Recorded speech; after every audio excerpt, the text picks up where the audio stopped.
nze ndabanga Black Sugar asinga segment amaanyi takola bya magero ani Bujingo tero kya magero kyakola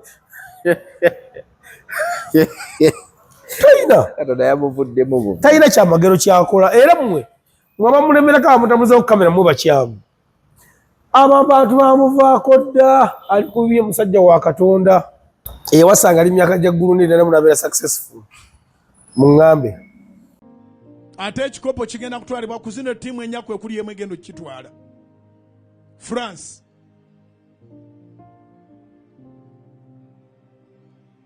Argentina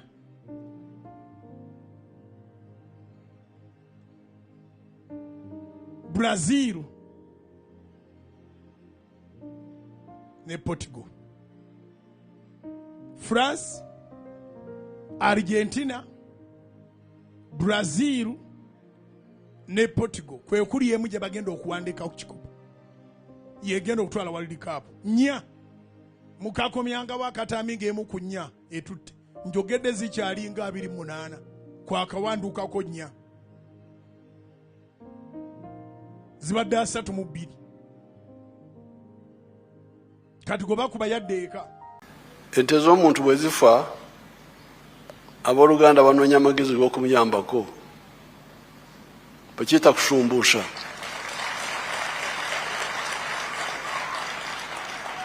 Kati abaana bano abaabula abaali bagenzi eyo batwalibwa abalimba batwalibwa ki batwalibwa obutamanya kati tubakole tutya bannange. Kati ngambye bano nti bano amaka gali wano 7 n'agasowamu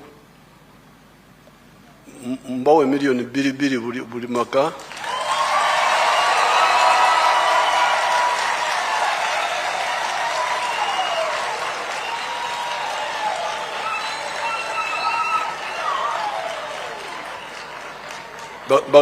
Bagende nazo olwaleero.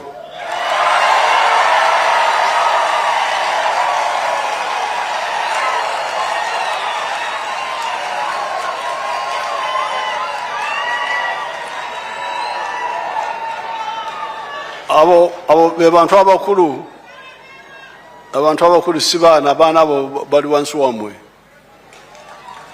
abantu abakulu.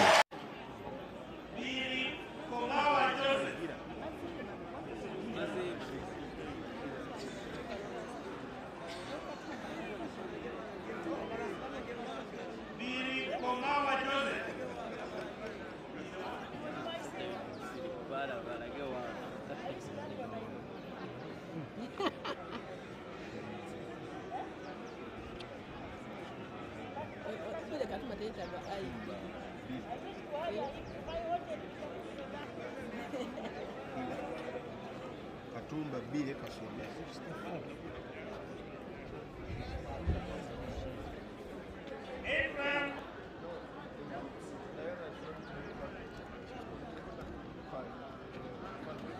Abraham Tegawa. You're the one. Tegawa. A man with no documents. Kasonde. Bano bagala mawulire. Abamanyi ga ssente azadduka abadde afise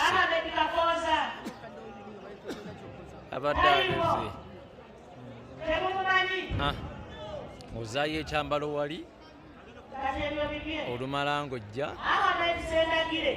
ng'ojjayo ndagamuntu yo ng'ogiraga wano abakulu ku mmeeza nga bamakinga ndagamuntu yo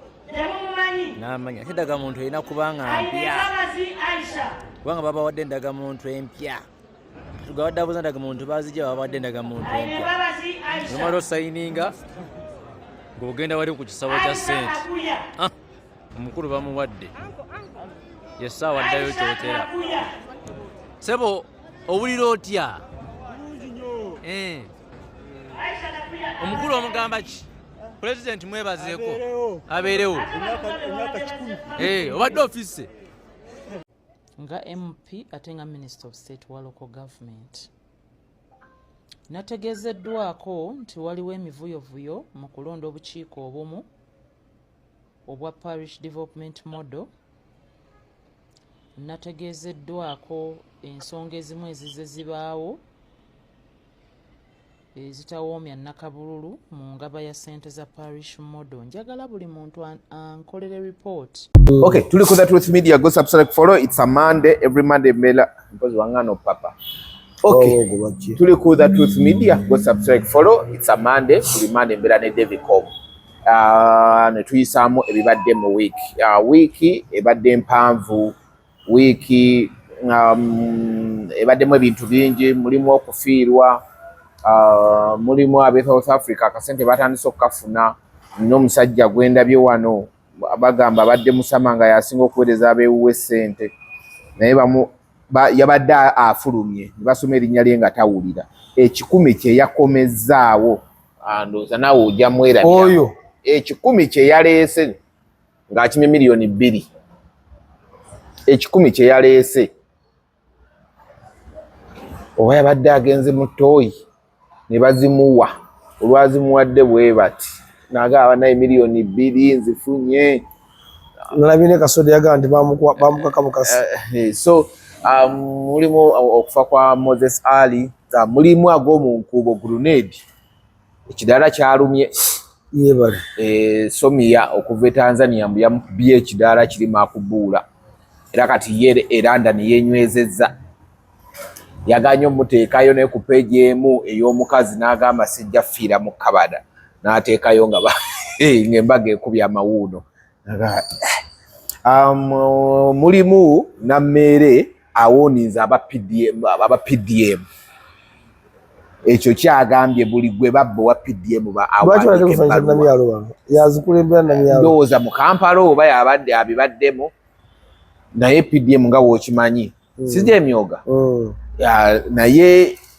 speed gyagenda okuleeta wano agamba buli yali azivunaanyizibwako eno zisisema minisita Kasula batagwawo anti jjukira ate tebakwatagana bajjukira nga beetwala onaawulira. Tulinamu Pasita Bujingo yavaayo mu kyaki n'abagamba n'awa ttiimu ezo zezitwala ekikopo nemba mufa ye Katonda yali akimulaze Katonda n'amuvaamu oluvannyuma. Ndowooza oyagadde kupromotinga passeewo naye twandimulese. Bino sebo kati eba kuwangula kuze yayogera nti Katonda nze njogera naye. So ebintu bwebityo bwe bitambula mu ggwanga Uganda naye era kubagamba zonna zigula season 3 4 mwe mukendeze speed itandike ennaku z'omwezi 29 twakamala season 3 tetuwezeza na mwezi ate 4 tuli ku 4 kale zonna zigula season 4 kwe tuli ku Crown Japan ekatwe season 4 zonna zigula genda ogule ebintu by'okozesebwa ewaka mu zonna zigula twagassemu ne coffin z'abafu esaalongo ne coffin buli waalaba agiramu bw'ati nga mugagwe coffin ekulinze zonna zigula. So zonna zigula genda Crown Japan ekatwe opposite Katwe Matters buli kimu ojja kukifuna ekiri electronic byakukozesa mu nju nga biri electronic byonna byonna babirina buli kimu bakirina. So osobola okuyita mu Davicom promoter Davicom promoter ku 0702 115727 nobanga ogenze ku zonna zigula n'ofuna naawe n'obeera ng'otambuza ebintu by'omu nju yo bulungi nnyo taratibu. Okay, David omusoko obuze ku bantu balamusiza okwewandisa kwawedde kati kunoonya kalulu babalonda lwakubiri lujja balamusiza abasibo ne banyabo gye musiza okubanga mutulaba tusaba Mukama Katonda abaddizeewo so n'abafiiriddwa kitalo nnyo nnyini ddala ng'abazadde bafiiriddwa abaana baabwe mugenda okulambula tusaba Mukama Katonda abagumye. Gye tuva gye tuteekeddwa okudda enjawulo eba yakusookayo munno n'abali mu malwaliro nsaba Mukama Katonda abagumye. Nja kutegeeza bannayuganda gwe naawe wano mu Uganda w'osinza okuba ng'olaba The Truth Media waliwo omukyala ali Canada bamuyita Maama Birime oyo nno nga aguza bamuyita Miriam mutegedde Smart Access oyo nno nga yatwala ku bintu bya bannayuganda ng'oyagala okulya ku kintu eky'e Uganda ekiri fresh omama Berime oba Mariam oteekeddwa okubanga Miriam omwekwata naye kakati gwe wennanga oyina Katunkuma Jobyo Bugga Nakati Peace Kawo nga birungi twogera ebintu bitikagana n'omutindo ng'obyekakasa nga sibya ddagala oli nga asobola okkirya nga ali ekintu ekiri organic akugamba katukole bwe tuti obiyina atwala amatooke atwala muwogo atwala balugu atwala ebijanjaalo atwala nakati atwala Bugga atwala ejjobyo atwala Katunkuma atwala lumonde atwala obumonde ebintu ebiri organic kasooli nga biri fresh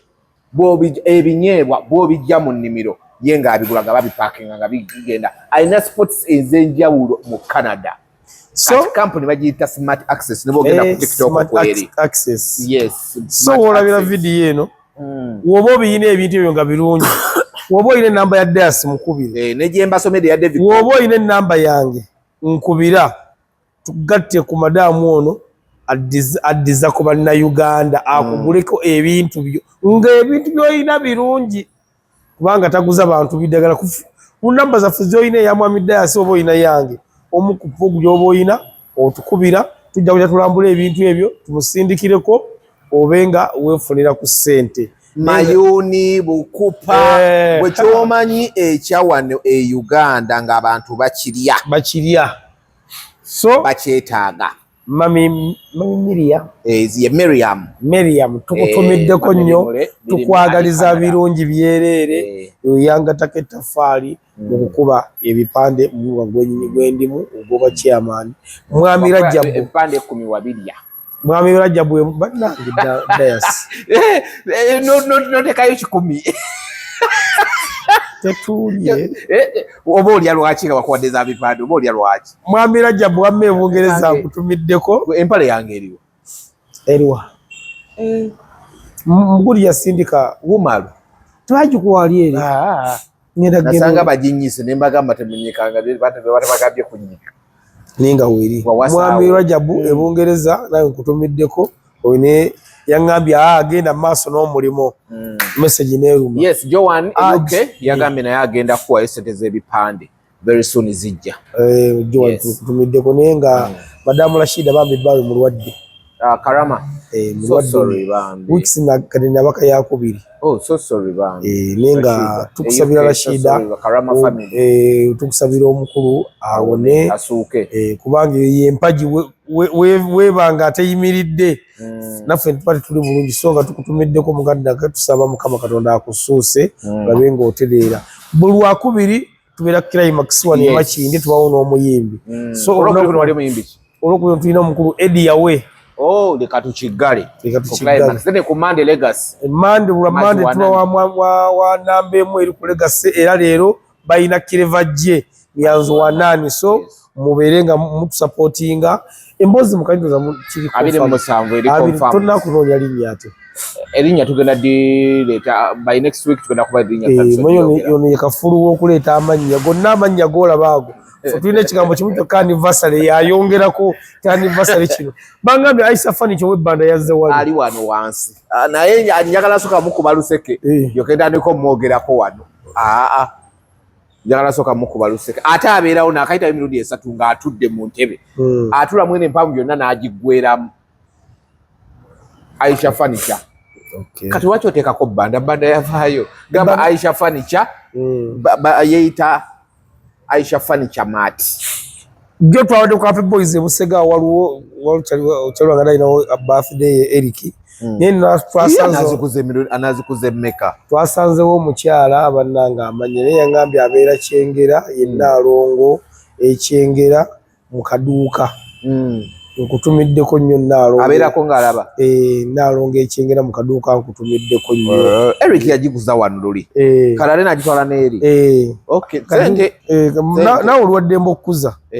ng'oba onyiize yakuzizza amazaalibwa ge so kale awo ndoza tutandikira awo wenyini Devicom ndeka tutandikire ku kitalo nnyo ina linahi walina inahi ala juhuna omwoyo gw'omugenzi omukama agumuze mirembe omukulu Moses Ali abera yali abade Geno Moses Ali yatuvudde ku maaso era yabadde nakasero nalabyeko omulangira w'Obuyisiraamu jjajja w'Obuyisiraamu omulangira Kasimu Nakibinge ng'awubaka bwe n'agamba mbu y'omu kwabadde empagi mu gavumenti nga ne wawala ekigenda okubaawo asooka n'akuba essimu n'amubuuza n'abagamba bane tuwulidde bino kiri kitya mulangira n'amugamba asibwe kiri n'agamba gavumenti bannaye mukkakkane okitegeera nti abaddewo nnyo okulaba nga gavumenti ne sayidi eno ekintu tekigira tekisajjuka nnyo yavudde mulamu bw'Esseno ng'era ye member wa parliament wa kuba bagenda muzika Ajumani internet wagirabye kwabaddeko abakubye embuutu kwabaddeko abanyoleddwa kwabaddeko ebintu byadde bingi Moses Ali yatuvuddewo kisooka kya byonna nze sikkanya na muntu yenna nga muntu abadde afudde n'okwata ekifaananyi n'okola kyonna kyokola n'osanyuka naye buli muntu alina entegeera ye era buli alina gy'alabamu ebintu njakubategeeza baganda bange nti oyinza okuba nga olina obulumi okusinga Uganda weetambula n'ebintu ebijja byapeninga mu Uganda naye tukkirize nti omuntu okufa n'okukwata ekifaananyi n'ozina wano mu Buganda si kituufu era teyali nno n'oyafa era era ne vidiyo emu gye nalabye naye sikakasoba kituufu ng'omwana akutte ekifaananyi ng'ali mu kuzina nga kati ey'okubiri ng'eraga mwami Kyagulanyi nagikomentingako naye accounts nyingi nnyo ze baakola ze baduplicatinga mu gundi ya kati yabaddeko blue tick gera maaso kati simanyi oba ya mwami Kyagulanyi zimanyi naye nze ndowooza mwami Daasi nti omuntu waaba afudde tumusabira ebibi byonna agende tumusabira okubeera obulungi mu ttaka kubanga okusanyuka nga Moses Ali afudde togenda kudda mu kifo kye era ensi tegenda kukyuka tulakusigala tulegebwa sukaali nga mulwale tumulimu ddagala buli kimu kigenda kusigala nga bwe kiri so kati okusanyuka nze wadde musanyufu nnyo nga bukulembeze bwe bukyuse naye okusanyuka nga omuntu omu afudde sekinnoomu nze si kituufu wano mu Buganda tekyaliwo ekyo naye simanyi lwaki mulimu gwa intaneti guno kigenze kyeŋŋambye nti alina engeri gyayitamu mu bulumi bwe kubanga bw'otunuulira ne sayidi eno singa omuntu w'enkyukakyunka afa era olaba aba sayidi eri nabo embuto ze bakuba so kati kyafuuka tuwe naye embuto zisinga kubeera ku sayidi eno eri ne waba babiri nga be bakubye embuutu nga be bakiikirira baba bakubye nze nja kusaba famire y'omugenzi nakuba nti wali twampadde budde bungi kunoonyeza ku mukulu ono bimukwatako nnyo biri awo naye ng'agw'omunkubo galaga nti aweerezaako mu gavumenti ez'enjawulo akoze mu gavumenti ez'enjawulo era okuva gavumenti enguza bwe yajja mu buyinza yaddemu kubakiikirira eyo era pulezidenti yali agaba ennaku ebifo waliwo bane mutaani we gwe baawa andi baamujja mu cabinet ndowooza olw'ebigwate biraze ne bagamba owaayi kati ne mu cabinet ne bateekamu mutabani jukira ye yali ndowooza sekenda gundi prime minister ne bamugjamu mu cabinet abadde mukosefukosefu naye eby'okumwogerako bingi naye olwokuba nti badde twampadde budde ku ebimu ku bino ogerezaako sigenda kumulwako nnyo neze nsaba Mungu amusonyiwa ebyamusobako kubanga ekituufu tuli bantu fonsi ffe tusobya ne kino nti baganda baffe bano abali mu buyinza abatutwala abantu nga bano nga bavudde mu buyinza njakibawo ekyokuyiga bano abakyali abalamu nti muteekeddwa okukwatagana obulungi naffe bwe mulina bannansi abaliwo muleke tweyisizaako kibubi kubanga Daasi waliwo omuntu afa ng'ali mu gavumenti nolaba nga waliwo abantu abanyoleddwa Yes. Nga oba opposition oba wa NRM ngola nti anyoleddwa n'omuntu oyo nendoza baganda baffe bano oba oli awo balina ebintu bye baakola ku bannansi ebitagenda bulungi oba oli awo nti wabeedde mu buyinza balina bannansi bayisiza obukivula nti oyinza okuga nti kyekimu okuviirako okubanga abannansi bajaganya so nze nja kusaba buli muntu bwolina waali kifo kyalimu nze ndowooza weereza bulungi bannansi kubanga tugenda kuleka abaana baffe nga tubalekedde connection yenfu nze essaawa ya leero nze abaana bange baddembe okweyambisa connection zange ne bafunamu ebirungi naye singa neeyisa obubi eri abantu tebajja kuganyulwamu kusooka nze ntisaba abaganda baffe baba mu buyinza bagezeeko okweyisa obulungi omanye nti eno ensi tugiryako makoola nesigame genda tutandika kulya mayirungi ate nti ensi tuyitamu mpiteeko tutambula ne tugenda tuteekeddwa okweyisa obulungi ne bannansi nsaba famire nalabye alina n'abaana abato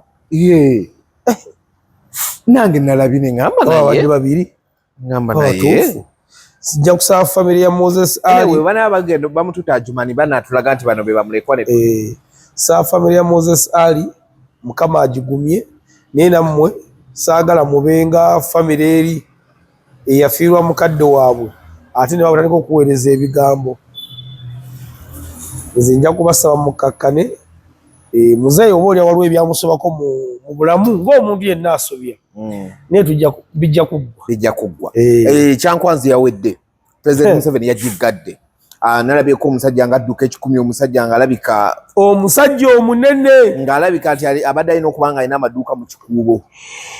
oba nga alina edduuka erya Holosero ku kyalo naye nga miliyoni 2 zaamututte kaguddeyo baamusomye ndowooza ali mu ttooyi President yabawadde biliyoni 2 ezo zigenda mu sako era nga bwe mwakyogera tebagenda bakolera sako nega bagenda kubakolera sako nga byonna biraga nti buli kimu bagenda okuva South Africa nga buli mu yali amanyi nti ekintu kibajjako kyekyo kuba engeri president yali ayogeramu ebintu alabika yabifunirawo even nga tebanava South Africa. Ekyokubiri n'agamba president we South Africa bayogedde n'amugamba nakuyamba okudde South Africa naye olabika kati okugoba bannayuganda nze gw'oyita xenophobia kati oba okiyise nzaani nze president Museveni nze gw'oba okiyise naffe tugobe wano abaabo ne kampuni zo abaffe balina just masomero maduuka eyo wammwe abammwe balina kampuni wano nga zikola national wide kati otunulira MTN anata ina otunulira half of the gundi ya Uganda ina line za MTN nabagamba nja bagoba singa nkera kumanya tugamba bana Uganda namwe babayiseemu eggaali okakasa mmwe temufiirwa n'agamba akwagamba minisita Kasolo ne minisita Weeri boogere babalirira abantu ebintu bye baafiiriddwa abannayuganda bakopasetingibwe oba n'abasobola okuddayo baddeyo bakole naye n'abakuutira basigale wano bakole n'abakolera n'abawasako mu kubawa sako nga buli omu abuukawo na 2 kakati ezo zibabaze oba eza sako gye zirize eza sako ndala ezo zabadde zakugenda yagambye buli maka yagambye abaana abato tagenda bawa ssente kuba mwabadde muna abaana abato n'agamba ngenda kuwa nnyumba olugesalinga nti nze maka gwe gati maka bwe gati so si muntu kinoomu wemba muli ba mwami na mukyala mwali mufunira miliyoni 2 mwena wamu agugaba maka kibayita household yagambye miliyoni 2 za household not individual kyobula yagambye abaana abato nedda jangu ne muzaddewo miliyoni 2 kubanga ate okuwa sente z'obadde olina okuba nga olina ndagamuntu empya olunaku lwe baalinya mu kampu baaleetewo abaaki abanira ne babakolera buli omu ekigendererwa ki anti jjuka abamu zibadde zaggwako abalala baali baludde South Africa tebaafuna ndagamuntu kati bonna baazifunye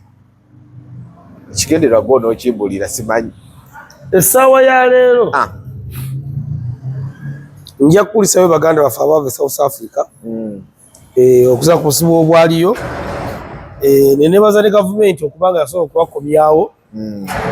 mwebale nnyo mubale naye twaliwo nekugamba nti bagenda kusoma bwana amala okusoma president agenda kubaga bakola essako sako abateeremu ssente Njao twala mukisoko kubategeeza mukama anaaba tayambye nnyo muyinza okubanga mwakomye ku miliyoni ezo 2 muyinza okubanga mwakomye ku ezo ekyokubanga sente billioni 2 president yazibasuubiza n'abagamba ezo zijja immediate ekirala mmwe kati okuddamu ku meetinga president Museveni oyinza n'okwega nga akakundi kano kabadde baagalamu abantu ng'aba babalage ensi wano tubayina era nga mwabula oyinza kubuusa maaso kasodde kaakati mmwe okuddamu ku meeting omukulembeze w'eggwanga mwe kyawedde era akwata miliyoni ezo 2 n'aziryanga ezigaga jangu wano olera bizinesi tate ku mutala gwa switi kubanga ezo biliyoni 2 zibabagambye babuuze kabetix kuzaba promota kubanga kinyagala okugamba kikino David kinyagala okubuuza mu statement president ze yakoze yagambye omukulembeze wa mwangambye muyina sako kati ate jjukira wabagamba nti balina sako nnyinza okiwakanya mbuuza otya baabawandiisa bonna bakkiriza nti baabawandiisa nga bava South Africa sako ne bagikolera waawo omukulembeze waabwe yaliwa namulabyeko sijja kulimba samulabyeko nnyinza okwezeka ku bigabo by'omwana yagamba nti baali banonyeyo babantu baabwe wali omwana yakyogera oba yali ali nnyinza okwezeka ku bigambo bye kyesiirako nnyo bukakafu noyinza okugamba bali banonyeyo bantu baabwe essaawa ya leero wongamba nti omuntu atuuse ndowooza emu ku yandwadde yeetaaga mu bulamu bw'ensi kale endagamuntu nayo kiri important nesi kyala kiri awo ekiteeka omuntu ku puleesa kubanga abantu bano baava e South Africa mu bugubi nga ne bizinesi zaabwe zifudde nze ndowooza nti gavumenti nali banyegera kutugamba nti bannaye mwe abali wano abadde baweereyo e South Africa ani alina bizinesi wano tinze nti yaki ntinze ndi wa holding tujongeremu sente katujongeremu sente bw'okwata miliyoni 2 n'ozuwa kasodde tezina kye mugattako essaawa ya leero wabanga yatuuse mu Kampala takyayina kubanga yagenda okujja eno amabanja yasangawo gaali mangi ate expense ye nnene omaze okumuteeka mu bantu omulala kamutadde mulamu obulungi olwokuba toyala kumweyambisa omutadde kale kyagenda okujjako point ya president nawuddemu eriemu gye nabayinze president kugala ne president munne wabanga nayogere naye ekituufu so kati mwe bawadde miliyoni 2 oba osodde okuzisevinga ziza okuyambanga transport okuddayo ekyo awo nziziganya naawe naye omugamba nti miliyoni 2 bwe bazimuwadde mbwe abeeko kyazikola Devicom bakuwa miliyoni 5 bugenda okuzibanga olinga gwe bawadde omutwalo nze biri bya promota bampaako miliyoni zaali miliyoni wajja naye nagenda okutuuka waka okuva wali egunja ku office nansigaza ndoozeemu kitundu ate nga tozijajamiza nga sirawo oyinza ogamba tubankyamyeko mu bbaala essaawa ya leero baganda baffe bano bafunye obuzibu bw'amaanyi kubanga buli muntu yenna abadde abasuubira okuba nti bagenda okufunawo ompitirivu naye nze mbadde nga mwali babalidde miliyoni 5 nzituka mwenna nga mugamba at least bandi bawaddeyo 5 nze nali babalidde 10 ate president nga kiyakoze yakutte miliyoni 10 n'azibawa ebya sako n'abireka kubanga twali sako wano egenda kukola andi kakati jjukira eyaleese ekirowoozo kya sako olwo abatafuna akakundirika sako kaba kafuna ebintu bya gavumenti bayakusobola kumwetolozaawo simanyi certificate simanyi woofiisi simanyi mwegatte mwemukola biki kati beetoloola emyaka ng'egi musooke musevinge abasigana gye basomese katemba agenda okubeera ku ssente ezaawo tomulabanga naye mbayozaayoza okuba nga mwati banyumidde mu kyambalo kya UPDF era ndowooza mwavuddeyo mujje wano ewaka tunoonye ssente asobola ogenda okwetika genda weetike ow'ekika aligenda buli omu woosobola okuba nga ogenda gendawo osooka onoonye ssente paka eza president zebasuubizza bwe zinajja lwakuba zo ganywa muwangaazi naye simanyi nakumanya tubasabire nga naffe twesabira Nalabye president nga ayogera ku kyabadde ku America yadde America yagenayo kukyala agamba kino ekyokugoba kampuni wano ekyo president akisobola nga y'amaanyi agayina naye tekisoboka kubanga kampani wano basinga okufunamu ssente kati ogoba MTN wano saidi zombiri zifiirwa ne saidi kyesinga okufiirwa aba South Africa kampuni yabo ate wano bana Uganda line ebesigadde ekyakola ate katulina line emu kakati wano Uganda okusiza ngaetuli tetunatuwa kwetengerera zero kampuni tuzeetaaga era ne wekitwa president nga Uganda ndaba anyumya mu bunyumya olwedde bano abakatuuka abali mu bibiri bisatu abantu 100 balemeddwa okuba nga balina gavumenti webalabirira ate ogamba abantu obukadde nga bubiri obuli ku intaneti obukozesa MTN sekyo president yalimbyemu kati Kasodde wamulabye otya nalabye Kasodde emabega kawo alina n'oluyimba ng'ayimbira gavumenti bamusasudde miliyoni 2 era wenalabye Kasodde ng'ajja okulisiivinga akasente awese n'akasawo era yalese n'ensawo ng'amanyi bagenda muwa bukadde era nagaa n'asibula ku waliwo minisita yabadde atupe saidi zeeno nga waliwo maama Nabbanja nagaa n'amusiibulako ng'alaga musanyufu eyagamba abantu tije bamuleta tamanyiiyo yabala n'amanyaayo ate nga bamutuusizaayo nze Kasodde kuva dde ono ng'akyalina South Africa nga namukubamudde ebituli n'oyo yafulumya oluyimba olw'opposition nga namukubamudde ebituli kubanga Kasodde twabiranga n'eggulu kaddali saagadde awawuddise bantu Kasodde ate no mu Uganda y'omu ku muyimbi asinga okuba n'ennyimba z'emikolo oyo Kasodde gw'olaba andi bali ab'emikolo bakyamubuukinga niyo oyinza okuga nti Kasodde oba bakozesa bubi kyansi zaabwe oba ssente bazikozesa bubi kyesimanyi kuba zo ssente bazikolanga naye kati kyamukisa mulungi kasaamuwadde miliyoni 2 ajje wano agende babba akole oluyimba akole vidiyo apromotinge music ayinza okuba Kasodde ye mukulembeze waabwe nedda kati omukulembeze waabwe yaani tujja munoonyaako bunoonya naye ayinza n'okuba tayagala nakweraga mu face nze mwami Kasodde jangu oyimba ennyimba abantu bakyakwagala tewemalamu maanyi nalabye omukulu Kasolo nga nabe yagala ogamba president namugamba ojja kukubira essimu ndekaamu waliwo akade katalekeka ndowooza bayine minisita Balamu afuuse minisita Balamu nenammeere kati ngamugamba naye eri abagala okutwala akaguddeyo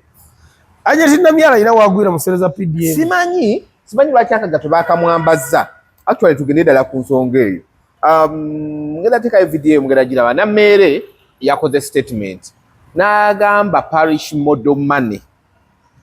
abantu bamutuukidde bamugambye ssente tebazifuna ate nga babawandiisa ate nga n'essente ne zifuluma n'abagamba muwandiike amabaluwa abagenda bakwatako nga ye kati nammeere namyala niye asinga amaanyi anti ono MP legislator asaba accountability kimukakatako kyakubiri state minister wa local government buli ekikwata ku gundi local government masomero biki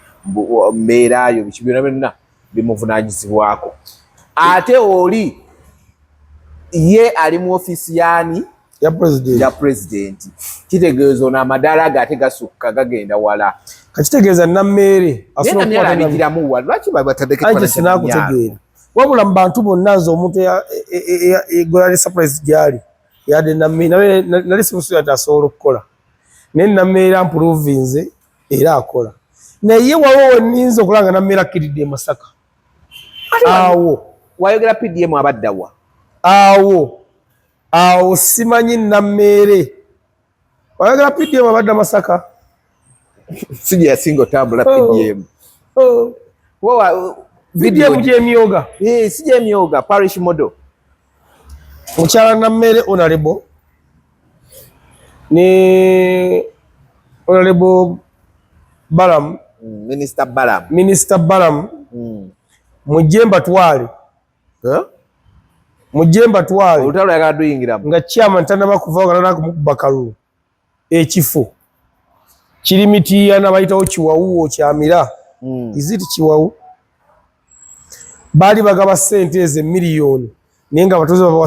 babawa emitwalo 7 ngoli asatu wabuka nago ona lebo bala mwana na video yange yonene mujemba twalewo nga kyama tanda kulekulira kakati esawa ya leero ndowooza kati Minisita Balamu agenda kusooka asigale bino byabaddemu nammendo zaleka agenda kukiira Miyoga kati osanga olapo ndozegeje zirimu nammendo alaga ayakukiira Miyoga naye anamalako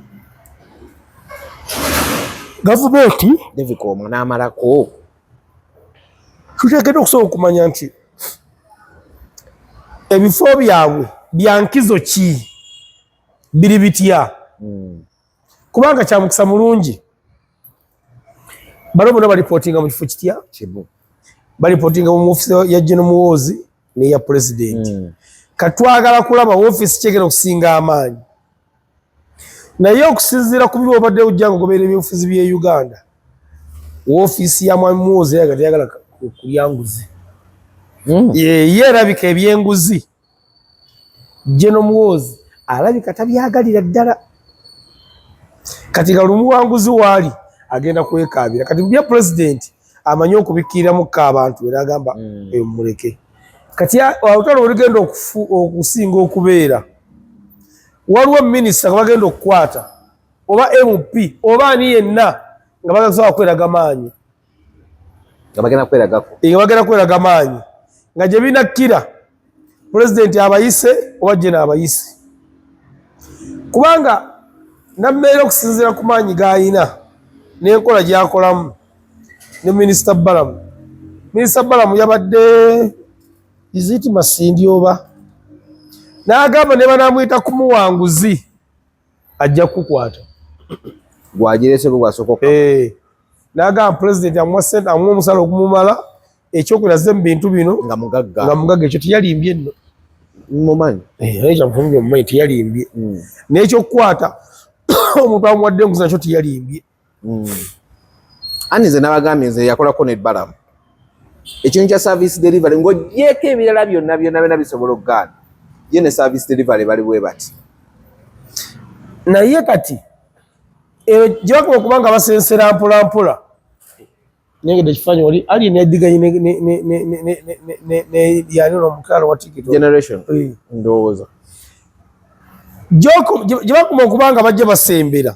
basemberera ekinyuzi lwakuba Minisita Balamu simanyi bakirima tekuba tekikkirizibwa nadde nsaba ofuneyo TV gy'otambula nayo atambula ne UBC ogirabadde nagirabe gyatadde ku status ye ng'ekubye eggulire anti ye TV ya gavumenti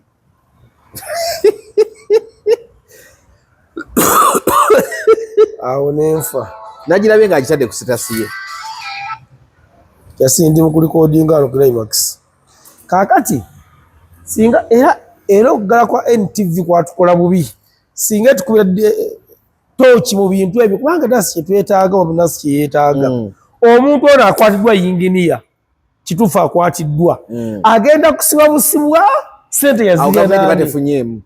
ajuka bwe bamusiba era abeera kuseeteza gavumenti nga zaalya mu kkomera biki omuntu wa wansi batafunyemu gavumenti twetaaga nti sente bazisindika zayitako ewagundi tuwali muntu wayinginiya asobola kulya sente ezo bwomu tekiriyo twetaaga ne bana abalala kuko tebayitemu era Minisita Balamu kyetaaga kiraga gyova oddemu okole follow up ogende twakwata yinginiya wegundi netukwata owegundi tukwa direkita wegundi n'owegundi naye baani abaliko emabega nabo bakwatibwe Honorable Nammeere olutalo lwogenda okuyingiramu olwa PDM emyoga mbadde kusaba ne Minisita Balamu tomuleka mutambule wamu lwaki ayinza okuba kuwatawangula ayinza okuba kuwatawangula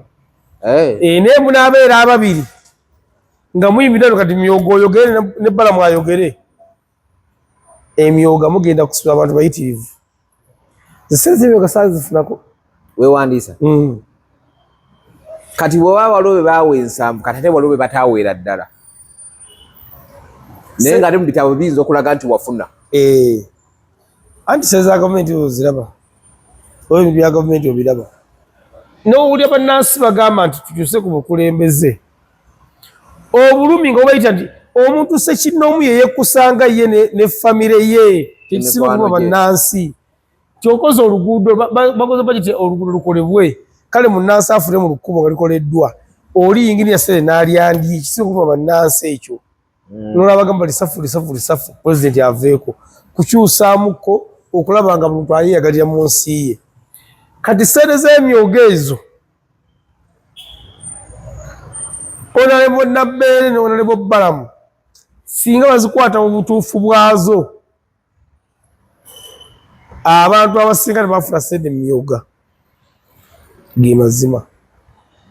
era ojja kwekanga nga Nabbeere mulimu abantu bekiyodde mulimu mikwano gyo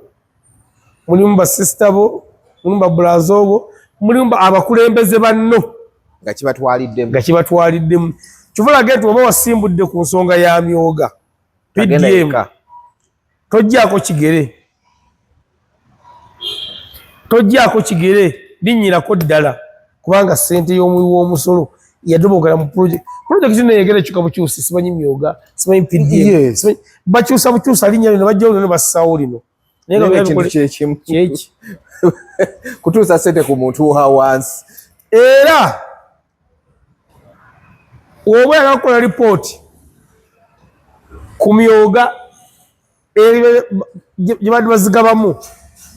wonampa obwesigwe nja kukunoonyerezaako ku bitundu ebimu bye mmanyiiko nga tebazifuna naye nga zajja so ensonga y'emyoga oba ogitalese kunalebo Nabbeere tojjaako kigere naye tetwagala oyite ku LC1 ogenda okwata LC3 oba 2 bonna oba okwate LC1 3 omuleke bonna nze ekyo kyenabagambye kyekisinga okunnuma wabula ate nakyo kyabulabe omukyala Betty Kamya bwe bamuwa eddimu ly'okukwata abaali balidde enguzi wakaminsona bwe yakwata n'atuuka waggulu pulezidenti n'amugamba abo bantu bange baleke bwe yabaleka tebaddamu muwa bwa IGG ne bamuggyako kati ne bano bakwatako nfuufu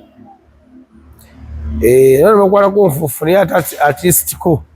ate kitya nga azigaba kyeki kyenaligamba nti bannansi kye beetaaga minisita Balamu ne Nabbeere kye bali mukola kituufu just kusanyusaako wano bannansi naye nga ekiswa namunswa tomukutte naye gavumenti bwe bakolera ebintu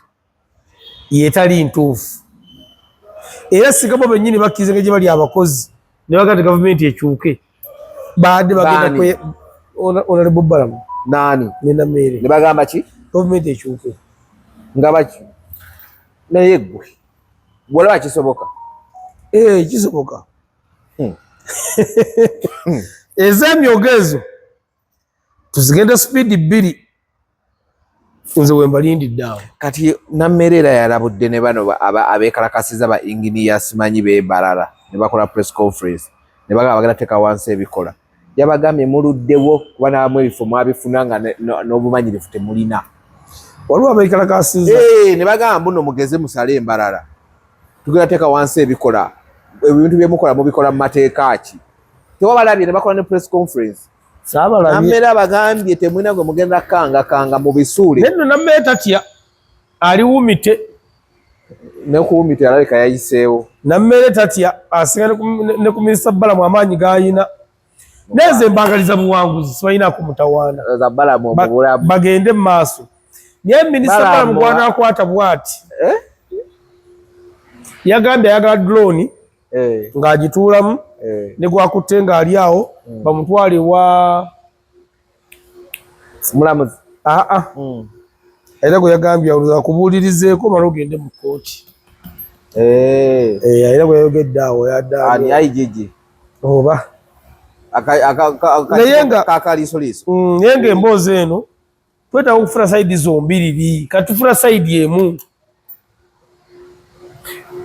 twetaaga okufuna sayidi zombiriri zoogere nange siwe nazifuna sente gundi yazira gundi ne gundi kati ngo olaba eddwaliro lye bagendako dokita ne bamubuuza bano abantu abana abataliiwo wano ng'otulaga nti bakozi neyewozaako mangu nagamba naye mulindeeko nze baba nsindikira abana naye okuva babasindika sirabangako n'omu naye nga baava eri ku minisitule ne bagamba abo bakozi era tebaba nsindikira bwe baakoma ate n'ekyokubiri obbula ly'abasawo obutabeerawo eyali asikaali bamusaze kati yajjanjaba emu ku biŋŋaanazo ogenda okukuba ekyeyo si bingi omuntu era akwata akasaale wakwata emiso n'agikubanga akuba akasaale ebintu biŋŋaano gwejingiwu akawala kakyayaawo ekitegeera ebintu ebiŋŋaano ogenda ku kyeyo kati malina ddala asikaali akuba ate omuntu empiso kati asikaali eyo mu mateeka asibwa oba bamuwa mulimu asibwa si profession ye yagisoma wabanga badde yagisoma waba bamweneroolinga but still era bakikola mu bukyamu ani yamweneroolinga okukola omulimu ogwo ne wabadde yabisoma ekyokubiri watandika wali wajjanga sikaali niwoba wabisomerawo ku mulimu noga engeri gyetandise okujjanja bakanzireyo nsome era nakyo bamukyamu wabitandika tuli musawo naye nze ndowooza sikaali tebandimusiba muleke ate bamuleka batya waliwo yawe eddagala n'afa bonna abaafa tuba tubateeka ku ye kyakubiri ki ekyaleetera sikaali ono okutandika okukuba tewali basawo kati awo yateekawo abasawo gwe tuko naye tumusiba naye sikaali bamusonyiwe kyenkugamba nti nno ebintu biviira ddala eno ku minisitule tulina okumanya ani agaba batunda emirimu ne bateeka oli naagamba omulimu nagula namugule kasitaadi sente zisigala nga zigenda ku ki ku akawunti naye nga takola ki taliyo ku ground eno ku minisitule balina okumanya ani avunanyizibwa ku distributing abantu agenda kwebaza nnyo abaana ba ghetto kids mwatukiikiridde bulungi nnyo and it was a very good performance wadde Wayne Rooney yagambye ebyokuleeta abayimbi bya kisiru era yeteya byagadde Wayne Rooney yali wa Manchester United yavumye ebivumye byonna naye akaddiye ate kyo atakyalaba okulaba alaba naye takyategeera bigenda mu maaso kale kati ye abantu abasinga kati tali mu 5 kati ye ayagala bya myaka gye kati aba akima kyedo mu bino ntondo anyway kati ekyo si kyekikulu omanyi ebbanga lyonna tubaddenga ne bapasita nga bavaayo ne batugamba nti mu mwaka guno bwekiti kino kigenda kubaawo badde ng'obalaba pasita n'avaayo n'agamba nti nno kino nekini bwekiti kijja kubaawo mu kiseera bwekiti wiiki eri ewedde etali eno pasita Bugingo yavaayo n'ayogera ekintu n'agamba Argentina, France, England n'ayogera na ttiimu kyendala zaali ttiimu 4 kwe kuli egenda otwala ekikopo n'abagamba nze pasita Bugingo nze abagambye kuba bo boogera ndoza ne Katonda direct yegenda kuwangula internet ekedde kwata muddonga ku ttiimu zonna 4 ziyayogera endala zaaviirako mu bibinja endala zaaviiramu mu koota endala zaafiiramu kuguki Argentina yayiseeko baagikubye hands down abantu bali kugamba bapasita olwo tukoze tutya mpujo zimba Pentagon oli mu predictinga bintu bifu abalani bagamba nti singa yawangulira ne badde bagamba nze sabagamba njogera ne Katonda era singa n'abaguzi beeyongera nti omusajja kyayogera ababimanyi abantu bakayanye bukayanyi bayomba pasita Bugingo nolwakwatira omulese nesi yali wadde omutuufu okugula kubanga tagiwaako adiisi ekyokubiri ku bintu ebiri mu ggwanga era ekya pasita Bugingo si ekyande ekiri important kubanga musajja atu naye abeera ku nteebereza ya budde kati yayogera akakasa nakuba tumanyi bantu baliraanye Katonda singa olunnya abantu baliraanye Katonda wabanga alina abantu amuliranye bawera 10 Bugingo naye nawe yadde omugwa ayogerako naye kubaliranye Katonda era Pastor Bugingo tayina yadde tonde lyotwanyi musajja wa Katonda kyokka Pastor Bugingo oyo mujjukira 2016 2013 awo bannange ng'akyali ku Bat Valley ng'enjiri ye y'amaanyi oba 2016 awo bannange oyita mu bantu wonna uli bateze Pastor Bugingo nakati uwa sya ng'ani akyamutega kati Pastor Bugingo alegana n'afuna ekizibu omuntu gali abulirirako enjiri yavaawo yamuleka yanakolako story kati akafa byobufuzi ne mukubuuza kati Pastor wange agenda kuddawa omwami Kyagulanyi amuleseewo ekyamazima kiri nti ebintu ebibeera mu kyaki abantu bebaagala okuwulira ate mu kyaki si bye babuulira tebandyagadde kuwulira mipiira oba ebyensi babireke ebintu ebibeera mu kyaki si byabuulira era nabyeko n'omuyimbi Sigamento tugenda mu segimento simanyi segimento ate yavuddeyo akaaba yeetonda zefu yabyogera tategeera tusooke tumalize Pastor guno Pastor Bugingo amazima gali nti enjiri ye ya mukadde waffe ono yatagalamukko kati emuswaza buswaza enjiri ye yatagalamukko nti kuba ekyo kyeyakoze yaswadde nti essaawa yayo ebintu byabuulira bannayuganda si beetaaga era nze neewuunya abawangalya mu kyaki ye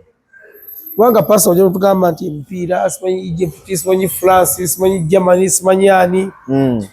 bwe si bye twagala be batwala ekikopo amazima gali nti eno endiga zze mu kyaki si byeyagala n'olwokuba nti mukadde waffe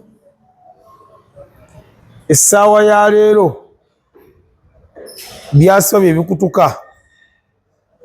tugenda kumugamba walagudde bubi timuzo zonna nyanga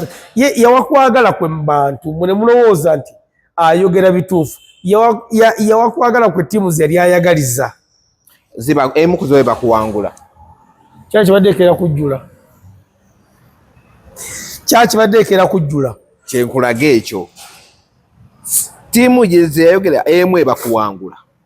wandiwulidde emboonaye tosobola kukola kubanga Bugingo takola byamagero ani Bugingo tero kyamagero kyakola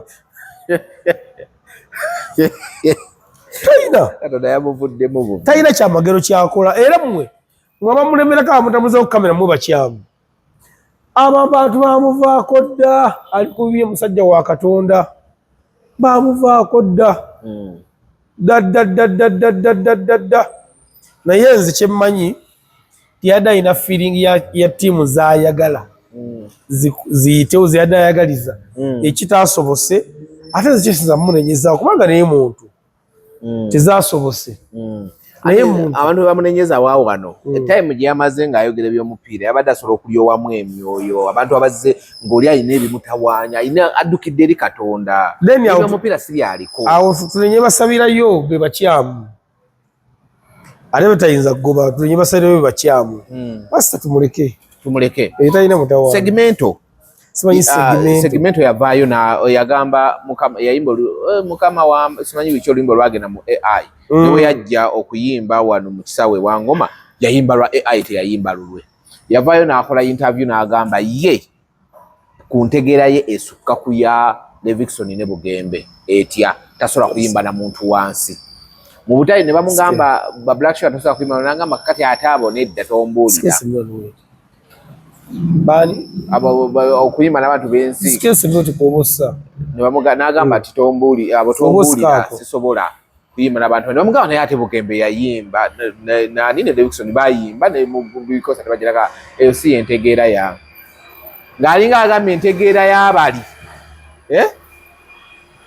naye akati segmento Pastor muti muyimbi wa gospel si pastor namuwulira nga ayogera ng'akola interview kyokka ate kyerasinga okumwewuunyizaako kye namutiira ate interview tejuwa ba gospel gwe namutiira mutowa oli mutuufu interview kubanga message ye gyalina yonna ajagaliza ba gospel.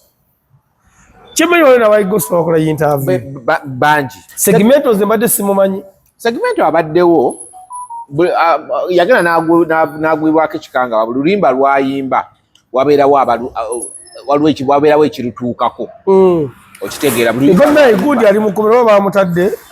Faino wabiwuliddeko? Nabiwulidde. Faino nabiwulidde nti bamukwatiddeyo Kyengera. Simanyi ki kyamukwasiza naye nga nawuliddeko tinanga Segmento abaddewo ng'ayimba. Abaddewo omwoyo mu underground ng'ayimba ng'agezaako okwebbulula naye ku luno wakuba luno oluyimba abaana ne balukolamu AI version y'omukazi ne lukuba nnyo ne banoonya ani yaluyimba. Kati Nobert Invets wamugamba nti agenda mutegeka. Segmento atandika okwagala okukola interviews. Mu kukola interview bamugamba olinayo kesubi erikola music n'abasachula ngaba Black Sugar n'agamba abotondeetera tombuulira. Anengamba nno gwawalampye Black Sugar naye tasirikira bwereere bajja kwetwala. Ne bamugamba naye nga we Pastor Bugembe ne Levikson bazze babikola n'agamba eyo si yentegeera yange. Omuntu okukozesa ekigambo ekyo kiba kitegeera mbu entegeera yo esukka ku yange. Kakate byokola tebiriiyo okitegeera. Nze ndabanga Black Sugar asinga Segmento amaanyi. Nange nsobola okyekkiriza oba olwakubaza manyi Black Sugar obazi Segmento nasooka nakumulabanga Nobert amupostinze naye simumanyi Segmento. Kati Pastor Bugembe jjo mu church yamugambye teweetonda nnyo nga yassa omuntu wabula olumu weegendereza statements z'oba okola. Kuba Segmento yavuddeyo n'akola TikTok live ng'akaaba abasaba bamusonyiwe. Bamusonyiwe ate yakoze eki? Okubayisaamu amaaso. Segmento banne obone engeri gy'omwogerako kubanga kisooka kya byonna Segmento kyekiye. Linnya lye Segmento kitegeeza kiye kubanza Segmento manyi parts yakijja kuki okukyetuuma yeyine kundaga muntu nga kati Davicom lyeri kundaga muntu naye bw'atyo naye litegeerekeka kubanga tugamba Segmento n'okumuukako ntubanono nga tukola nsobi kubanga Segmento ye mwennyini ayimba gospel alaga nti ayagala nnyo gospel ate tayagaliza gospel tajagaliza birungi. Kubanga Segmento abantu bangi wana bayimbye ennyimba za gospel. Waliwo omusajja abantu basatu bamumanyi naye omusajja ayimba bamuyita Segawa. Ayimba. Waliwo omusajja bamuyita Kirwana Africa. Yimba golokoka yaka. Omusajja bamuyita David yani bayimba gospel. Katwina Abbott. Twina si Katwina. Twina Abbott. Twina Abbott.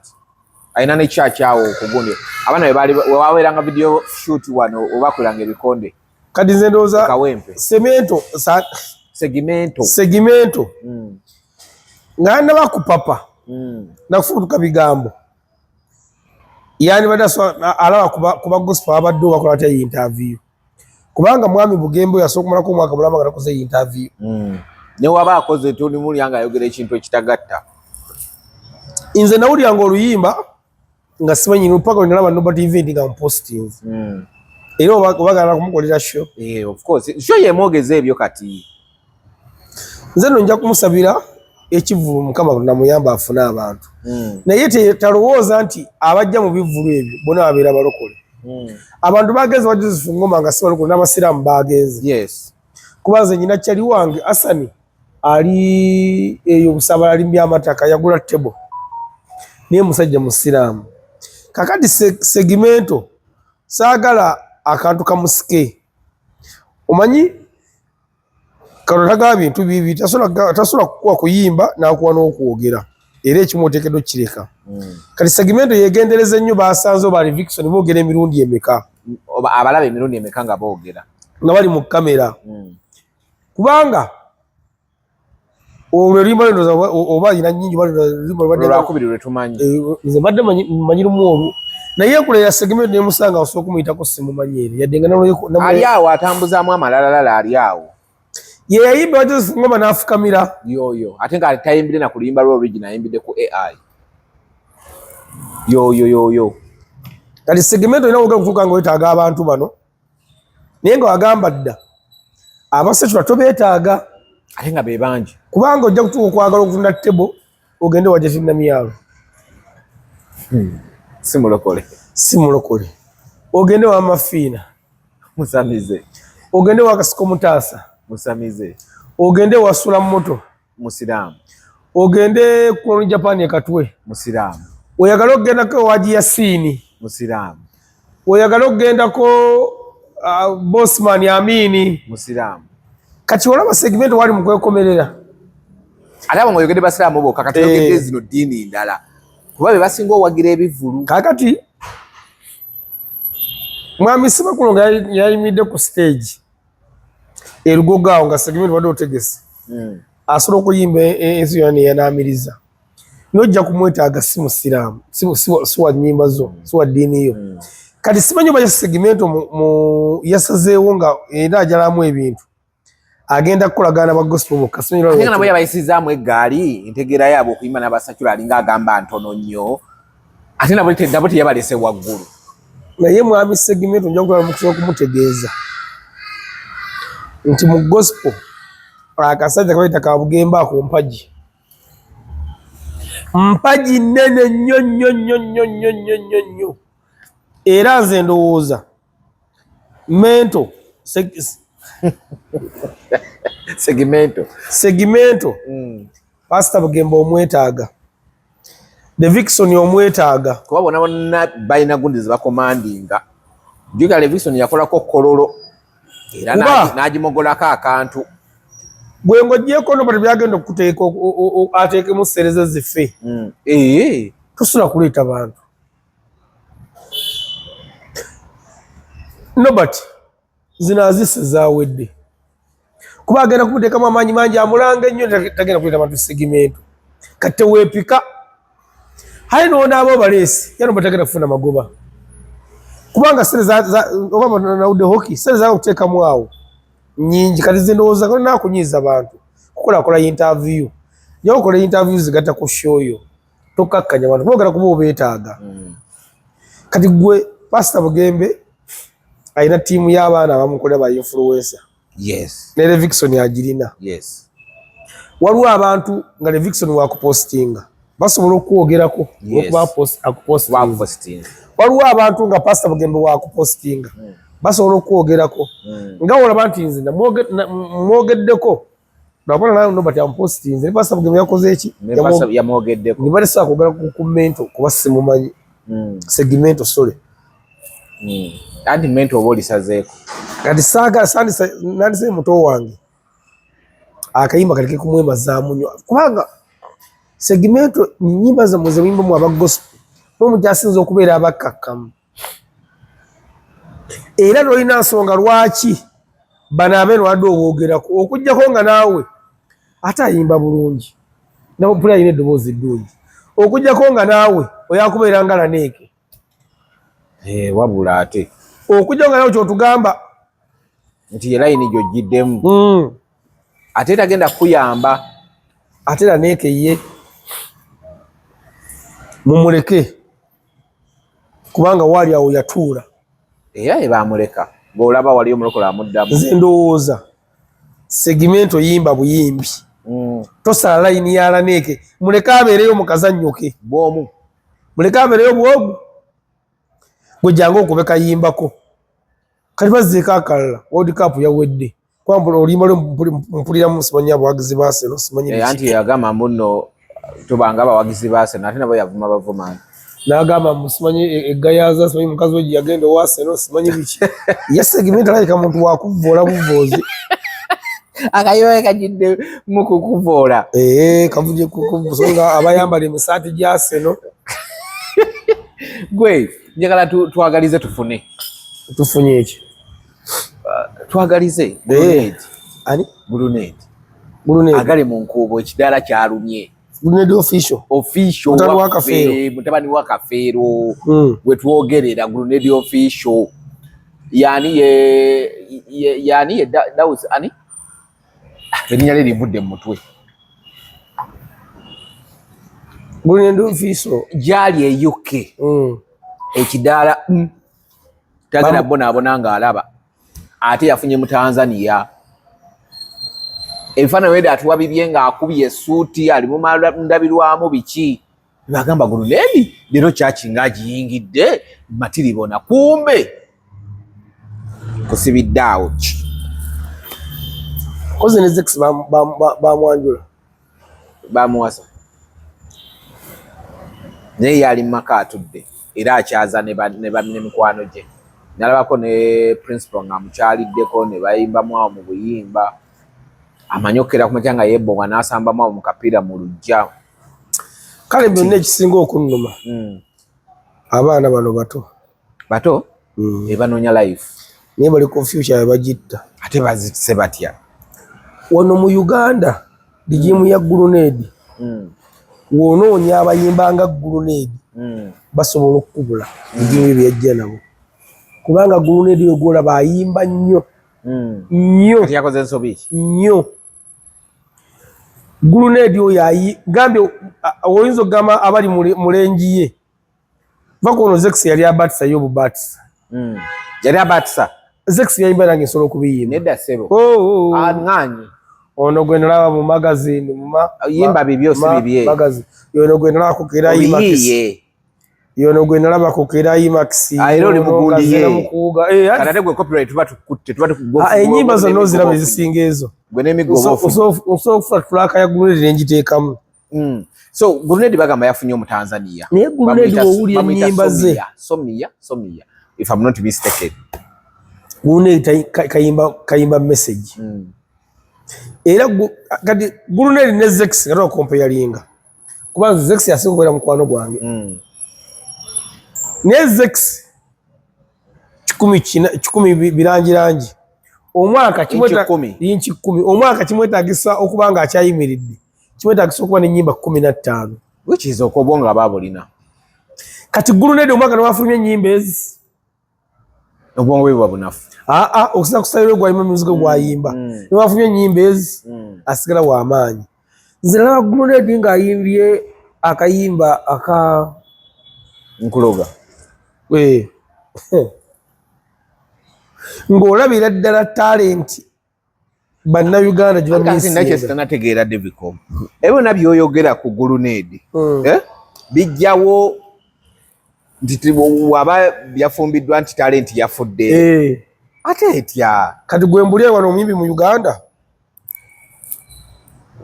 eyawasanga ali myaka gya Guluneedi naye munabeera successful muŋŋambe bamwami Semakula mwami Jufuna Lutaaya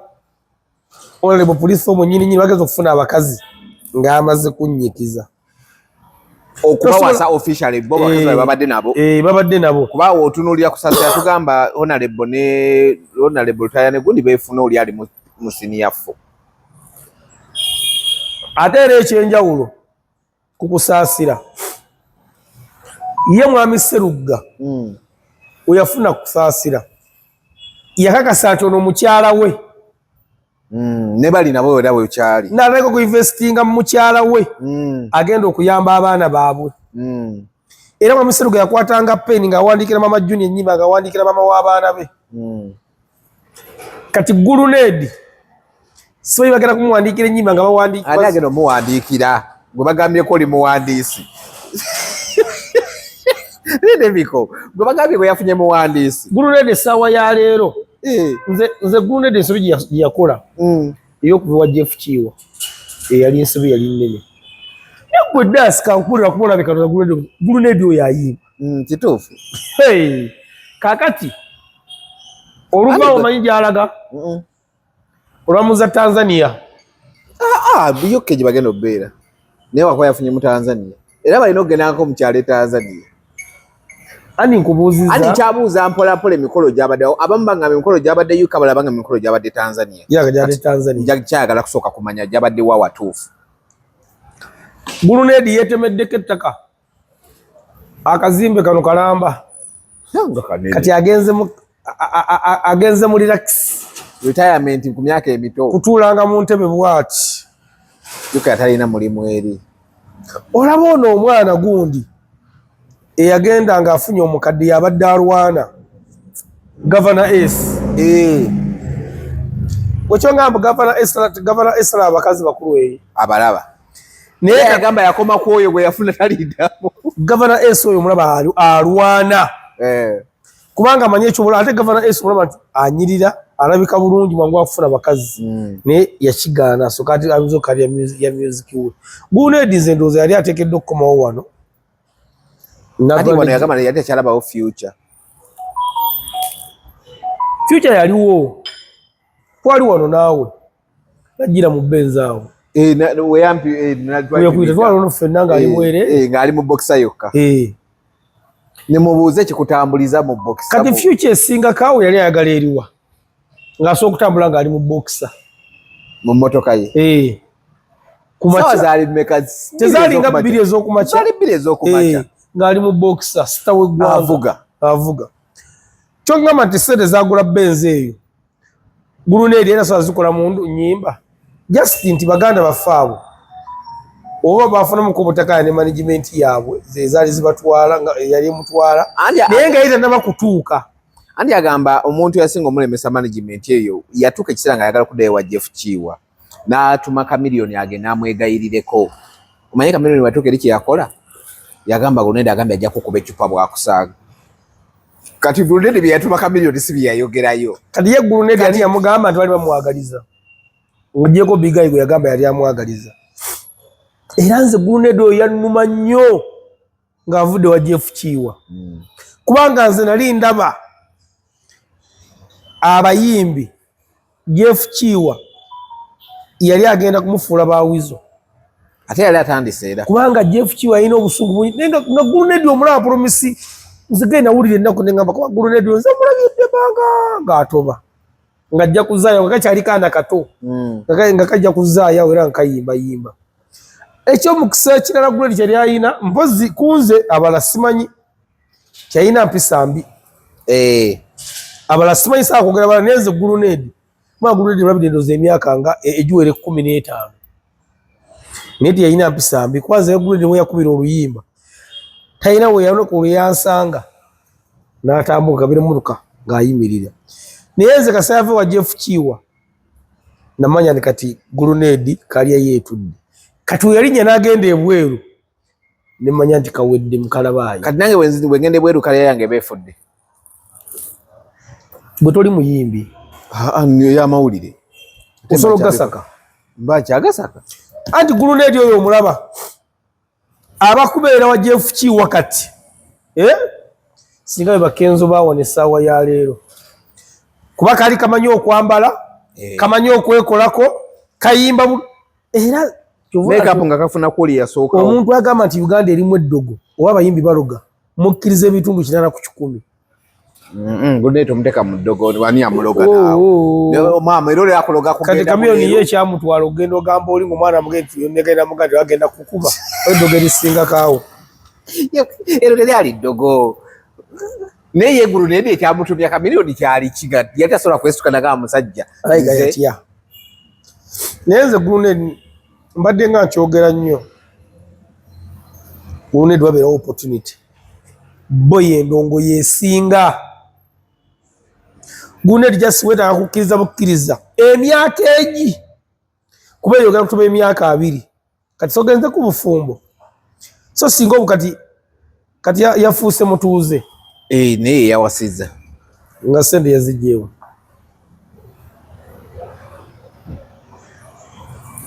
mpozi yani yendugwa nze Gulunedi nkusaba muto wange wabawo chance kasakati obufumbo bwateredde kubira Jeff Kiwa ng'oli eyo music otandike musukuma ngena promotingibwa nze Jeff tava Gulu tava London nze Gulunedi ye muntu gwensanga olime n'abatabadde siringi 10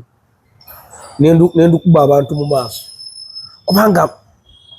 kuva butonze engeri gyazatobamu mbadde mali mwagala nnyo ate nga ndaba Gulunedi ngo bakete kumacha n'akuba oluyimba katalogo era apakirako ennyimba kubanga Gulunedi wafuna ennyimba ezi nezuukusa ziri Gulunedi asobola okuba nga alina abantu abawera 3 abamulyako angaaga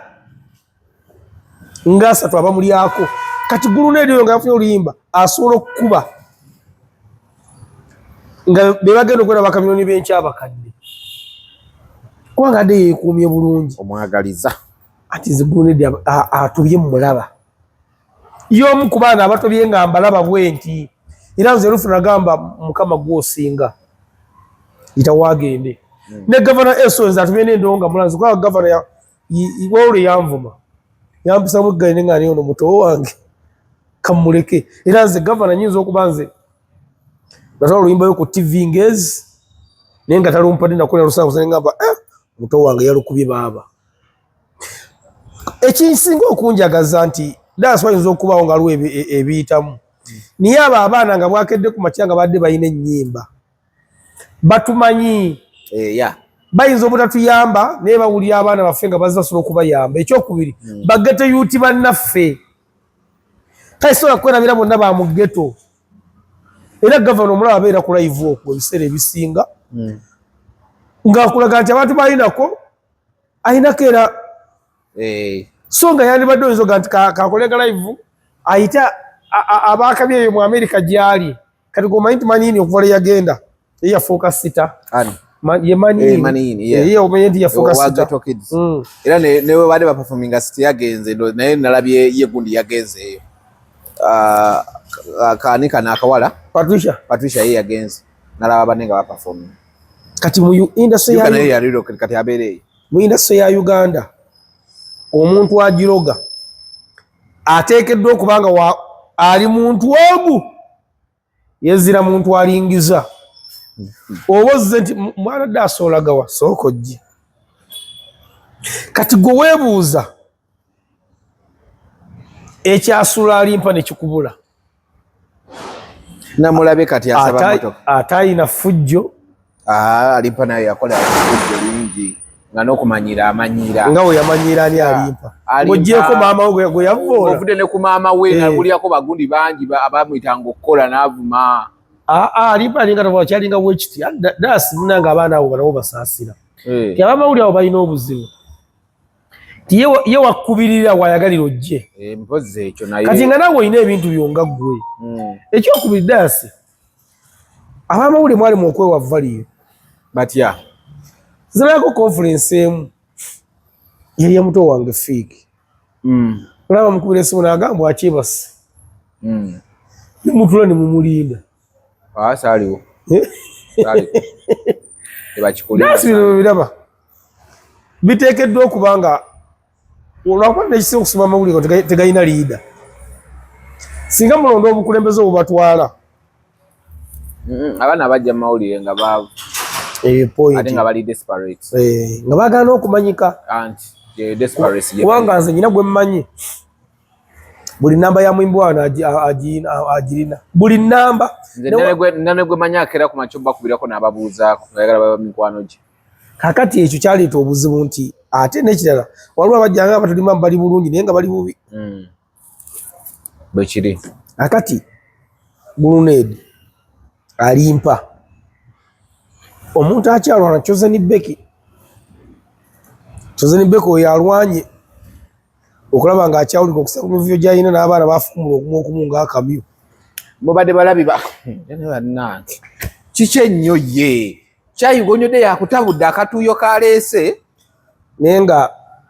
omukyala eyafumbibwa Gulunedi office okozi eri baba bamuwasizza kuba erisiwa abagulunedi tusuubire omwana tagenda kusala butungulu nga Zex kati ani analya banaalya kiwa bana batafumbye naye gumanye gye emyaka okutandika okufumba emyaka gya Gulunedi olaba kati Niyoko ali mu kulwana Niyoko manyi kyeyakola Niyoko ali mu kulwana manyi kyeyakola anti yamutwala mu myezi 2 yali amunonya nga tamulaba nga yatwala anonya gundi ani Niyoko tamulaba nyati yatwala Niyoko yali muto naye yatuuka eri nga ayagala n'obwomunda bonna abwoze n'agamba naye nze wano kati yasooka okukola n'apalapala nyawo n'afuna ekyokukola mu gundi nga bwagoba ku bipapula olwabifuna n'adduka n'akola ku bipapula kati bipapula ebigenda ofuluma nti kati ateredde nga n'omukazi oli omukazi anoonya gundi tamulaba gyali naye kyeyasooka okukola kunoonya byakkola ate Niyoko oyo kyenamulabyeko n'endonga agenda gikuba ne muwala walabika yagenda Mulaba New York. Ate New York ne yabeerera wano era nga si muntu abasuga mami. Yabeeranga mu buwala wo. Abasuga mami yabalinanga naye nga ekizibu kye. Kasamba okumukolera video ng'abwaka. Neera wowulyanga soweza ggulu n'eddi wano era kulaga baalingamu. Kakitegeeza kaba kalombolombo nga kakakulimu. Twajjukira ono omuwala we omukazi we Germany yasooka mu New York. Oyo gogondi balunywa gwe yabba ssente empitirivu. Wannange. Kiki? Tukolera eno sebo. Tukolera eno. Kale eyo tuvuddeyo. Gwe Bageto Kids mujiji mupya gwe gwazze. Wagulabye. Abana bali fresh. Ogwano wa performance. Naye mbadde sibamanyi. Ekyo no teacher. Kati no teacher. Ekintu kinagenda kiwangaaza.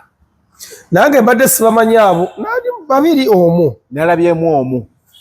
Onagira babiri muli nalabyemu omuwala. Wakawala n'akalenzi kana akaze n'ennyako. Abasigadde emijiji. Akali mu limbo la Spice oba. Kwana nabye omijiji gya Patricia kati be balinga ba manager be ba handler. Kati buno bulaika bwawadu buno bulala buno ndoza. Nalabye abana bapya n'engamba teacher. Ekidogera kiwangaaza. Nti gino gisuumuuka gino gijja. Kati anti ne Kapiripiti namulabyeyo. Ne Kapiripiti akoleraani. Kapiripiti akoleraani. Tena watabeera.